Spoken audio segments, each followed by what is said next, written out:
And CBS News Chief Washington correspondent and Face the Nation moderator John Dickerson joins us now from Washington.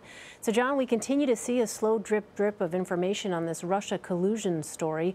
How much of a turning point were these emails released by Donald Trump Jr. in terms of the administration's response and in terms of the ability of Republicans to defend the president? I think it was a turning point for two important reasons. First, the facts. The president's son was engaged in doing something that top officials, including the vice president, said no one in the campaign had done. And to even ask the question of whether anyone did was offensive. So that's the first problem with the facts of the case. The second is that it makes it very hard for anyone in the administration to make any kind of categorical denials about anything because the left hand does not know what the right hand is doing. And in this case, it's further complicated. That's not uncommon, by the way, in administrations and campaigns. But in this case, it's further complicated by the fact that this is the president's flesh and blood, who operates outside of the White House. So how does a White House defend somebody who it's not their job to defend him, but where everything that happens with respect to the president's son does have a real impact on the president and his agenda? Well, I want to ask you about health care as well, John. Senate Majority Leader Mitch McConnell announced Saturday that the Senate will delay a vote of the Republican health care bill while Senator John McCain recovers from surgery. How do you think the delay will affect the bill's chances in the Senate? Well, the problem is that there is a very narrow margin that Mitch McConnell has to get. He can only lose 2 Republicans to get this bill passed, and he's got a lot more than 2 who have problems with it. And that's not really going to be solved by more time. Because every time you do something to meet the needs of one group, you end up alienating people who are in the other group. And that has been true, really, since health care was debated after President Trump was inaugurated. It is just a problem with the complexity of the issue. So that is not going to get any better with time, though they may find a way to twist some arms and offer some more goodies, but we heard from Rand Paul today that he's not going to sign on, so they can only afford to lose one more. More broadly, John, this week marks 6 months since President Trump took office, and according to a new ABC News Washington Post poll, Americans give him a 36% approval rating. That is the lowest 6-month approval rating of any president in polls dating back 70 years. Now, the president dismissed the poll as inaccurate, but I wonder, do you think, John, that opinion polls like this matter to the White House? Well, it's hard to dismiss a 22-point gap between approval and disapproval. If the poll was wildly off, it would still be a dreadful number for a White House. I don't think it matters to this president in the way that he views politics. And we should remind ourselves that the way he sees politics allowed him to win the presidency. So he has a view that has been validated by success.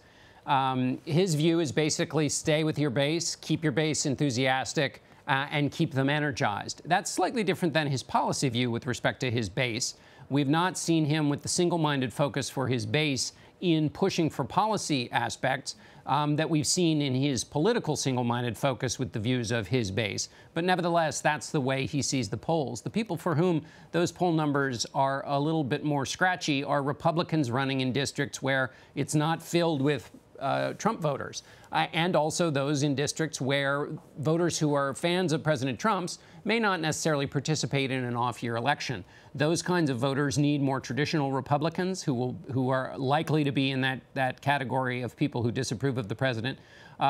However, one thing Republicans can feel good about, or maybe at least hang some hope on, because those numbers are bad for House Republicans in particular, is that Republicans in some of these special elections that have taken place have shown a rallying effect, which is to say they may disapprove of the president, but they really don't like the Democrats. And so anything that would advantage the Democrats is something that can rally Republicans. So that part is still there. We've gotten more partisan, and that may play a larger role in these off-year elections. That kind of team spirit may play a larger role than the president's approval rating.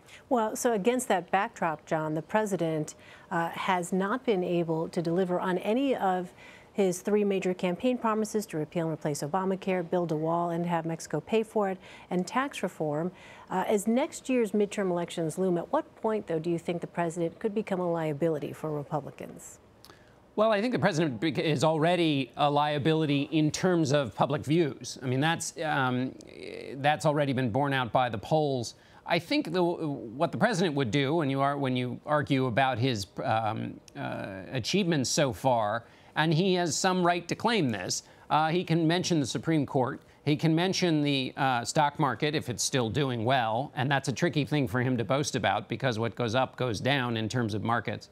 And he can praise the business confidence, and business is going to continue to be confident about this president because they've seen an almost complete halt in new regulations, and to the extent he has signed legislation, it has not been the major legislation he promised, but it has been legislation that was prepared for him by Republicans in Congress as a welcoming gift.